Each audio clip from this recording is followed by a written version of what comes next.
not just pointing out, hey, this is how a joke is structured, and you already know how to do it, and you're getting better at it, but also the encouragement. Like, yeah, of course you can go out and do this in the real world. Have you seen some of the schmucks who do this? You're better than them already. So, and it's true. There's a few schmucks in stand-up comedy. There's a lot of pros. I don't want to pretend that I'm elevated and above all these people, but I was better at it than I thought I was, which was not a feeling I had when I was in college.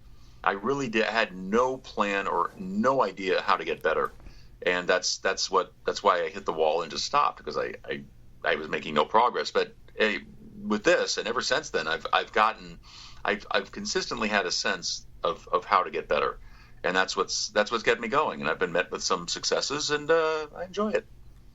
So the hiatus was 24 years. Is that correct? Stand up.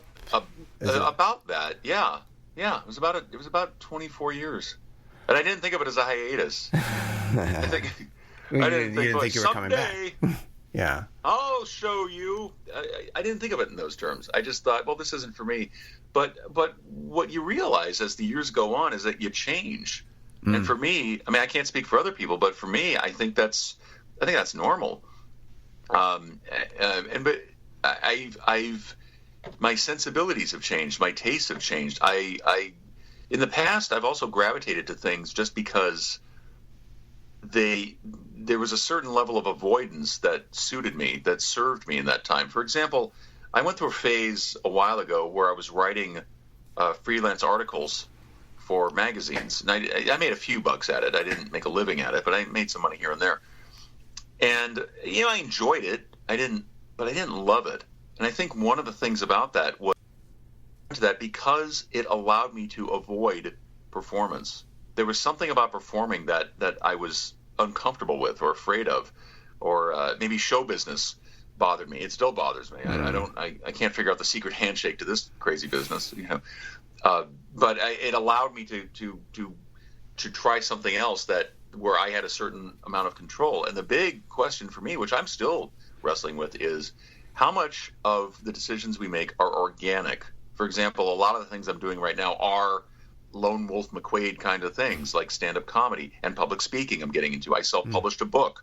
By self-published, I mean I did everything. I hired the people who did other stuff, but I hired them.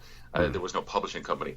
How much of that is organic to my own sensibilities, and how much of that is because I'm avoiding working with other people or avoiding a situation where I don't have control? And I don't know the answer to that, but it's the kind of thing I've thought about and asked myself, and I'm sure other people have done that. I'm sure people have made career choices on it. Do they like working alone because they like working alone, or because they have some social issue with other people that they haven't dealt with in therapy or something? I don't know the answer, but it's one of those heavy questions that I like to ponder. But as a stand-up, you are in front of people. Yes. Yes, that's part of the gig. But yeah, that is part of the gig, but I don't need their permission to perform. That's right. If you want to, actors, and God bless them, they, unless they're producing their own things, they have to go through a series of gatekeepers to get a gig.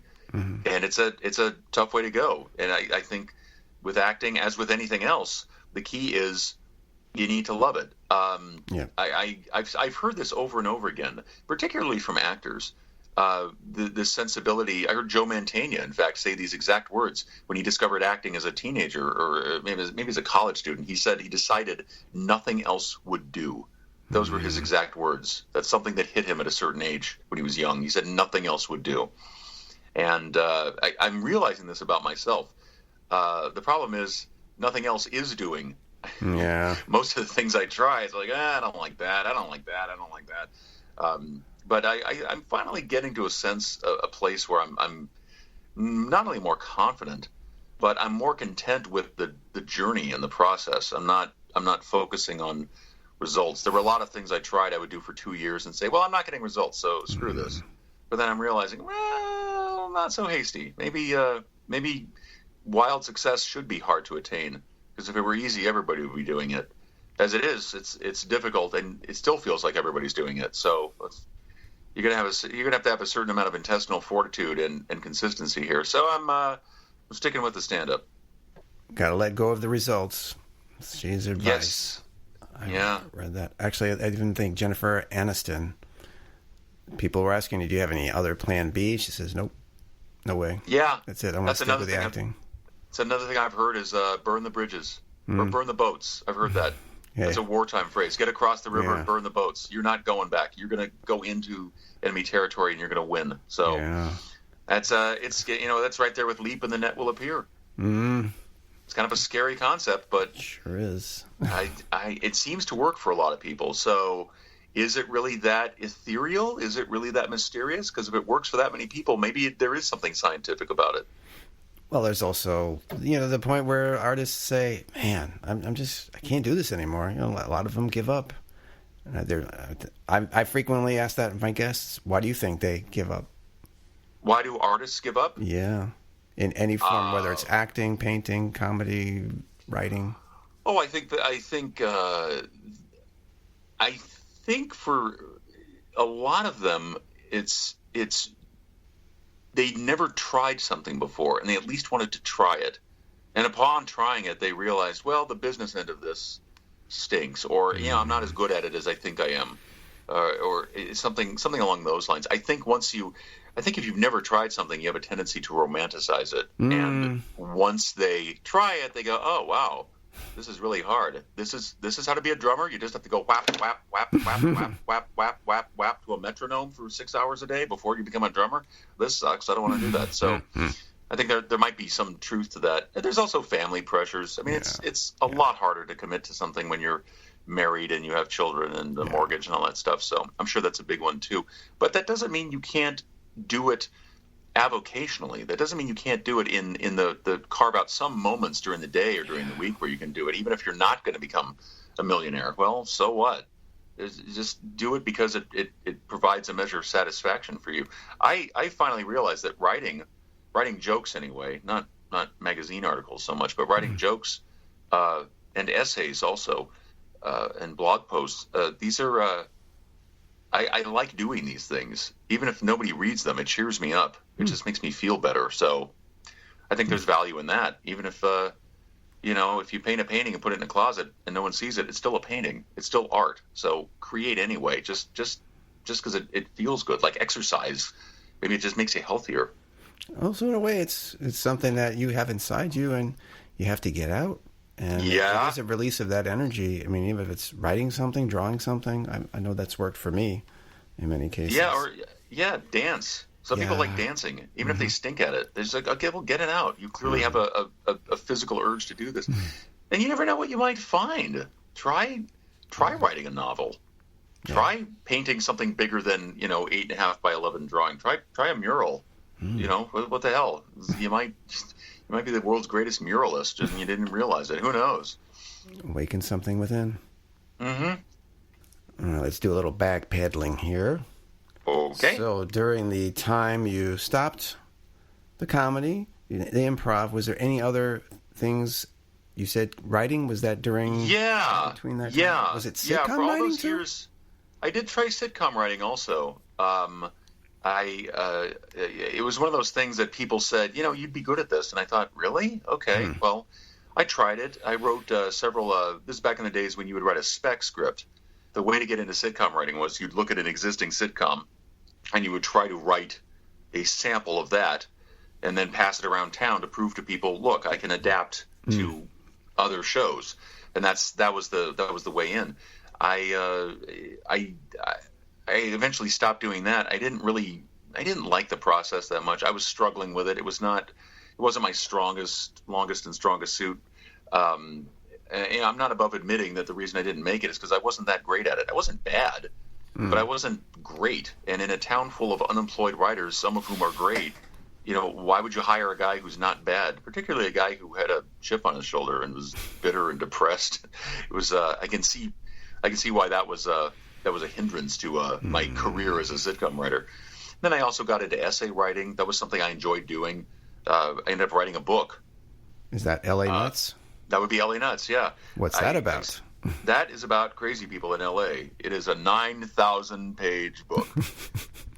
No, it started as just an email exchange with a neighbor at this building I used to live in. There was this one guy who lived in the building who was very weird. It's the weird conspiracy theories he'd babble on about. And I would write emails to her. Did you hear what so and so said this morning? And she thought, this is hilarious the way you're writing it. And I thought, well, okay, thank you. I glad you like it. And then I found a website called thesimon.com, run by these two guys, Russell Brown and Tim Grierson, who they had columns about their tagline was "Culture Had It Coming," and people would make fun of movies and music and television and famous people and all sorts of things. Mm-hmm. And I said, well, I've got this thing that I'd written for them before, and I said, I've got this column I'm writing, and I started as a blog, and I just shared it with them, and they said, we think this would be a terrific column. And that forced a level of discipline into my writing. Now I had to come up with a column once a week for these guys.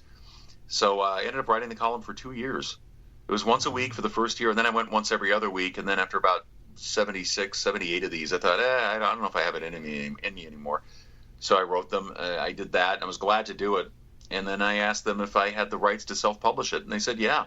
So I self-published the thing, and I got a couple of books on how to self-publish, and I followed it step by step, and I was very methodical about it, and got a cover designer and got bids from printers and learned all about paper stock and all this stuff, and printed a bunch of copies and started to distribute them myself. I put them in independent bookstores. I took them to a few conventions and such, and I entered it in a few contests, and to my pleasant surprise, I actually won first place in the Writer's Digest Self-Published Book Awards, which came with a $1,000 prize. Hey, and I was shocked. Am I really that good? It's like when I wrote that. It's like when I wrote a play in college.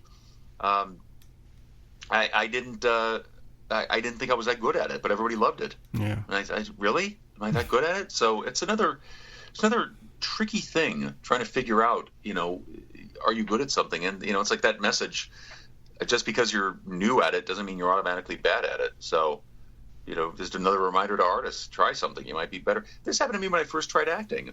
I took an acting class at a junior college, and I got my little monologue book, and I tried to memorize a monologue, and I went on stage and did my monologue, and I thought, well, I don't know if I'm any good at this. Let's see.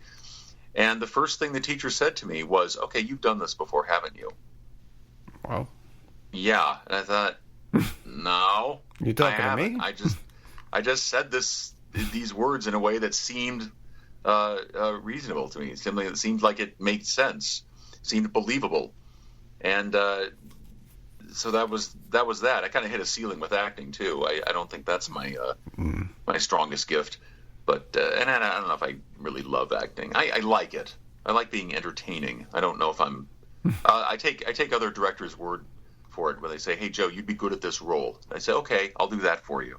I'm shooting a horror movie with a friend of mine. He's putting a lot of his friends in it who are really talented people. Cool. As I like to say, he put a lot of talented people in it, and me. So I have a minor role in that, but I'm pleased to be a part of it. Anything else during this hiatus? It's not so much a hiatus from comedy. It's that what I found is I kept bouncing from thing to thing. And after I wrote the book, I went on a few book reading things at bookstores where I'd read from my book. And what I realized is I liked performing. I didn't know what kind of performing, but I liked it. And I've always, I guess that's a thing about me that I knew and kept ignoring. And it wasn't long after the book, I was running out of money. I'd been freelancing, and I had to put a lot of my own money into publishing the book.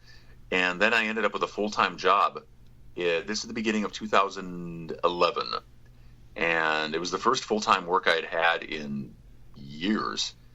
And I was happy to have it. I was proofreading at an ad agency, a place that made direct marketing. And I kind of lapsed into a little depression. And this had happened to me before when I had a full-time temp gig back in 2006. What I realized was I kept mistaking relief for happiness.